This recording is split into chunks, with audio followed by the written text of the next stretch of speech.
Magandang gabi, ngayon po ay araw ng Miyerkules, ika-7 ng Mayo. Sa ngalan po ni Kuya Daniel Razon, ako po si Adrian Estacion. At ako naman, si Jomalie Ledesma. At ito ang Hataw Bulilit. Cute na makulit!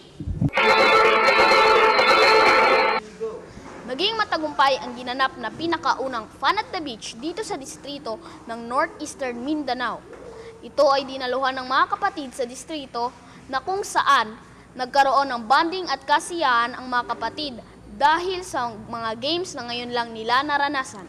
Nagkaroon din ng dance presentation ang ating mga extreme power workers sa nasabing event na ikinatuwa din ng mga kapatid. Sa iba pang balita, magkakaroon sa Mayo 11 ng first ever Summer Olympics, isa na namang gawain ng distrito na tiyak na kasasabikan nating mga magkakapatid sa distrito ng Northeastern Mindanao. At para lalo pa ninyong kapanabikan ang nasabing event, narito ang paanyaya ng ating mga diakono at mga manggagawa para sa Summer Olympics. Kapatid sa buong distrito ng Cagayan de Oro, kayo po ay aming iniimbitahan sa Mayo 11, araw po ng linggo sa gaganaping first Summer Olympics dito sa ating distrito.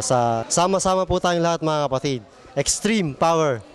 At sa lahat ng mga mahilig maglaro ng basketball, volleyball at kahit ano, punta po tayo sa linggo mga kapatid dahil it's our first Summer Olympics. Kaya power up po tayo. Extreme power!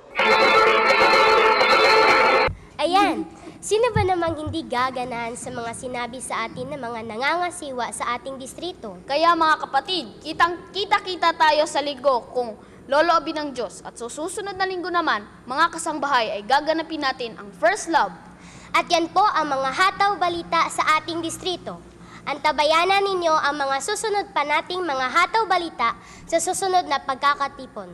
Mula dito sa Cagayan de Oro City News Center, ako po si Adrian Estacion. At ako naman si Jomalie Ledesma na nagsasabi, Extreme Power! At ito ang Hataw Bulilit.